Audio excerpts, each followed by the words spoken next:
Hello बच्चों, कैसे हो आप सब। तो आज हम स्टार्ट करते हैं इस YouTube प्लेटफॉर्म पर एक नई सीरीज जो कि है क्लास 10th साइंस की सीरीज। और इसमें आज हम बात करेंगे आपके चैप्टर 1 जो है केमिकल रिएक्शंस एंड इक्वेशंस की। ठीक है, सो स्टार्ट करते हैं बच्चों इस चैप्टर को। सबसे पहले जानते हैं what is a chemical reaction. ठीक है, so a chemical reaction is a process in which new substances are formed with new chemical properties. ठीक है, so what is a chemical reaction? A process in which new substances are formed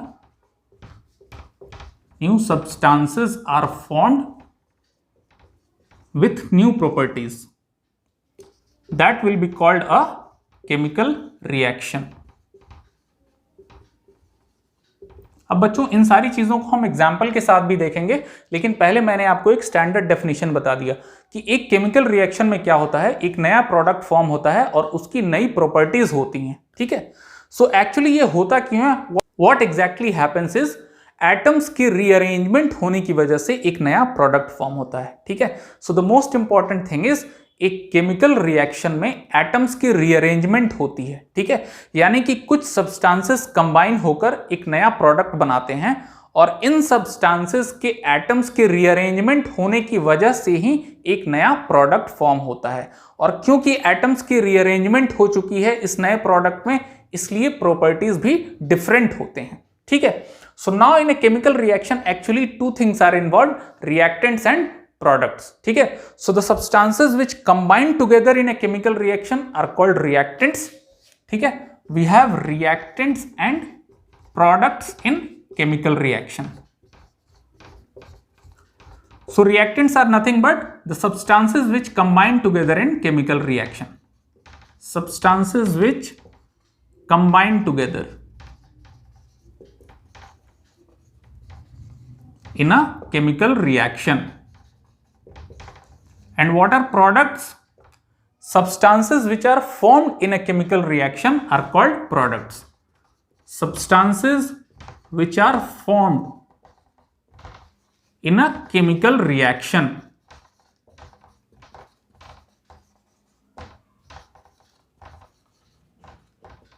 ठीक है, तो बच्चों मैं इसे एक example के साथ भी आपको एक्सप्लेन करता हूं कि हमेशा एक केमिकल रिएक्शन में रिएक्टेंट्स और प्रोडक्ट्स इन्वॉल्व होते हैं। जो भी सब्सटेंसेस एक साथ कंबाइन होते हैं केमिकल रिएक्शन में उन्हें हम रिएक्टेंट्स बोलते हैं, और इनके कंबाइन होने की वजह से जो नया सब्सटेंस फॉर्म होता है उसे हम प्रोडक्ट बोलते हैं। ठीक है, तो बच्चों एक best example of chemical reaction is when magnesium ribbon is burned in air, it forms magnesium oxide. ठीक है, जब आप एक मैग्नीशियम रिबन को बर्न करोगे so it forms magnesium oxide. So in this case what are reactants? Magnesium and oxygen, and what is product? Magnesium oxide. ठीक है, so this is an example of a chemical reaction. हमारे आसपास भी बच्चों बहुत सारे ऐसे रिएक्शंस होते हैं जो कि केमिकल रिएक्शंस होते हैं, जैसे फर्मेंटेशन ऑफ ग्रेप्स, ठीक है, formation of curd, digestion of food, हम जो सांस लेते हैं, ब्रीदिंग की जो प्रोसेस होती है। ठीक है, so the process of respiration, ये सारे जो हैं केमिकल रिएक्शंस के ही एग्जांपल्स हैं। Burning of fuel like would और कोल और पेट्रोल, ठीक है, इसके साथ burning of wax like burning of candle, that is also example of a chemical reaction. तो ये हमारे आसपास के कुछ ऐसे एग्जांपल्स हैं जिन्हें हम अपनी डे टू डे लाइफ में देखते हैं। ये सारे एग्जांपल्स ऑफ केमिकल रिएक्शंस हैं। तो बच्चों मैंने आपको क्या बताया कि एटम्स की रीअरेंजमेंट इन्वॉल्व होती है एक केमिकल रिएक्शन में। ठीक है, एटम्स के रीअरेंजमेंट होने की वजह से ही एक केमिकल रिएक्शन अकर करता है। ठीक है, तो बच्चों यहां भी कुछ वैसा ही एटम्स का रीअरेंजमेंट हो रहा है। One atom of magnesium combines with two atoms of oxygen to give me a molecule of magnesium oxide which has one atom of magnesium and one atom of oxygen। तो यहां भी आप देखो बच्चों एटम्स की एक्चुअली रीअरेंजमेंट हो रही है और इस रीअरेंजमेंट की वजह से एक नया प्रोडक्ट फॉर्म हो रहा है magnesium oxide which has properties different from magnesium and oxygen। ठीक है, सो प्रोडक्ट की जो प्रॉपर्टीज हैं that is different from the properties of reactants. ठीक है, सो इस तरह की प्रोसेस जहां पे एटम्स की रीअरेंजमेंट हो और हमें एक प्रोडक्ट मिले जिसकी प्रॉपर्टीज एंटायरली डिफरेंट हो from reactants, such process is called a chemical reaction. बच्चों बात करते हैं अब कैरेक्टरिस्टिक्स ऑफ केमिकल रिएक्शंस की। ठीक है, अब किस तरह की रिएक्शन को हम बोलेंगे एक केमिकल रिएक्शन? हमारे आसपास बहुत सारे रिएक्शंस हैं, कैसे हम आइडेंटिफाई करेंगे? How do we come to know that yes this reaction is a chemical reaction? तो इसके लिए बच्चों हम पढ़ाई करते हैं कैरेक्टरिस्टिक्स ऑफ केमिकल रिएक्शन की, ठीक है। यानी कि a chemical reaction shows some characteristics और उनके बारे में हम आज जानेंगे। So the first characteristic of a chemical reaction is evolution of gas. यानी कि रिएक्शन में जब गैस इवॉल्व हो तो उसे हम एक केमिकल रिएक्शन कहते हैं, ठीक है। बहुत सारे ऐसे केमिकल रिएक्शंस होते हैं जिनमें इवोल्यूशन ऑफ गैस होता है, ठीक है। अब इसे हम एक एग्जांपल के साथ समझते हैं बच्चों। In a beaker we will take some zinc granules, ठीक है। Actually, this is a conical flask. So in this conical flask, we are taking some zinc granules. ठीक है, some zinc granules.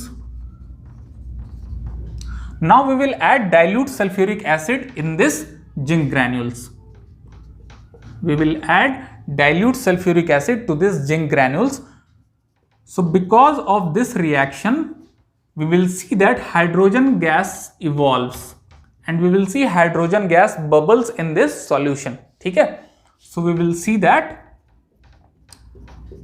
hydrogen gas bubbles are formed over here, ठीक है।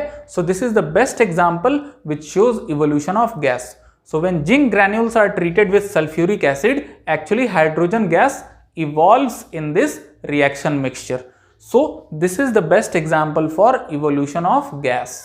बच्चों अब बात करते हैं हमारी दूसरी कैरेक्टरिस्टिक की, which is formation of precipitate, ठीक है।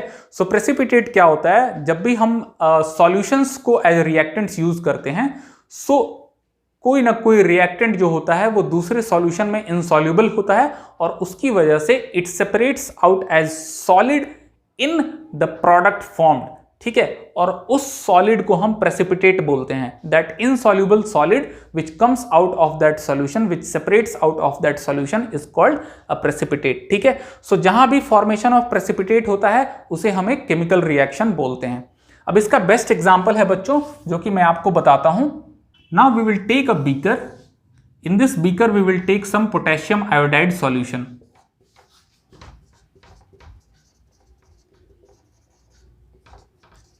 So this is potassium iodide solution. Now in this solution we will add lead nitrate solution. We will add lead nitrate solution to potassium iodide solution. ठीक है, we have added lead nitrate solution to potassium iodide solution. So because of this, potassium iodide will be formed and it will separate out as a yellow color precipitate over here. So potassium iodide precipitate will be formed over here.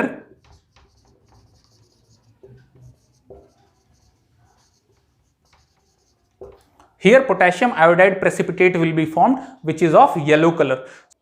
So this is the best example which shows formation of precipitate. तो यहाँ पे इस reaction में क्या हुआ बच्चों? पहले हमने लिया पोटेशियम आयोडाइड सॉल्यूशन, जब इसमें हमने लेड नाइट्रेट सॉल्यूशन ऐड किया, so yellow colour precipitate of potassium iodide solution will be formed. यहां इस सॉल्यूशन में हम क्या देखेंगे कि एक solid comes out of this, a solid separates out of this solution. That solid is nothing but potassium iodide precipitate which will be of yellow color, which will be of yellow color. ठीक है, सो यहां पे हमने कौन सी characteristic को देखा बच्चों? Formation of precipitate. अब बात करते हैं हम बच्चों तीसरी कैरेक्टरिस्टिक की, which is change in colour. So some of the chemical reactions also shows characteristics like change in colour. ठीक है, सो रिएक्टेंट की जो कलर होगी उससे कुछ अलग प्रोडक्ट की कलर हो जाएगी. ठीक है, इसका बेस्ट एग्जांपल है बच्चों, we take some potassium permanganate solution in a beaker. ठीक है, यहां पे हमने क्या लिया? Potassium permanganate solution.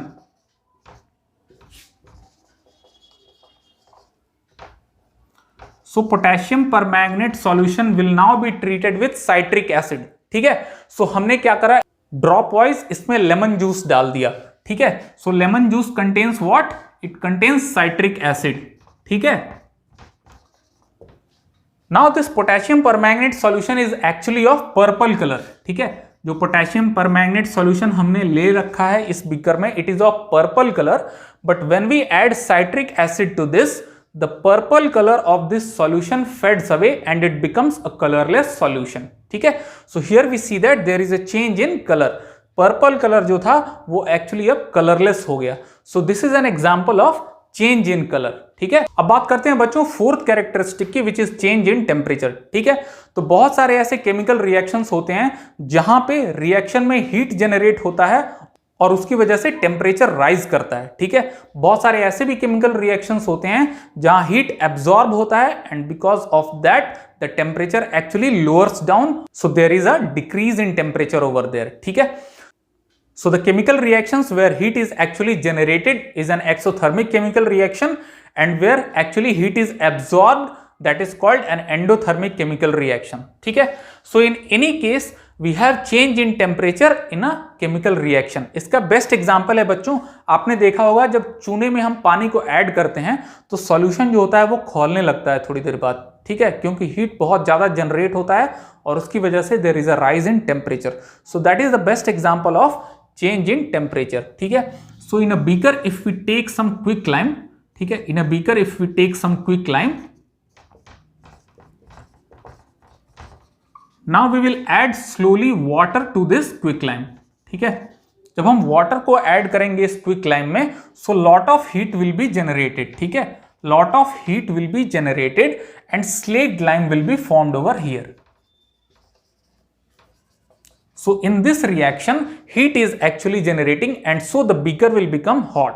So actually there will be a rise in temperature, which is a very important characteristic of a chemical reaction. अब बच्चों बात करेंगे हमारे last characteristic of chemical reaction की, which is change in state. So बहुत सारे ऐसे chemical reactions होते हैं जहां पे स्टेट चेंज कर जाता है. So the best example for this is burning of wax. So when we burn a candle, actually the combustion of wax takes place. So when wax is burnt, water and carbon dioxide comes out in this process. So we know that wax is actually in solid state. ठीक है, wax जो होता है ये solid state में होता है, लेकिन after the combustion of wax, water and carbon dioxide are formed in this process. So water is in liquid state and carbon dioxide is in gaseous state. So we see that we have a chemical reaction where combustion of wax takes place and water and carbon dioxide are released in this process, and we see that wax is in solid state but the products water and carbon dioxide are in liquid and gaseous state. So we see a chemical reaction where change in state takes place. तो बच्चों यहाँ पे finish करते हैं हम आज की class. So see you soon guys in the next video with next topic. अगर आप चैनल पे नए हैं तो प्लीज चैनल को सब्सक्राइब करिए, लाइक और शेयर करिए अपने फ्रेंड्स के साथ. मिलते हैं जल्दी. See you soon. Thank you.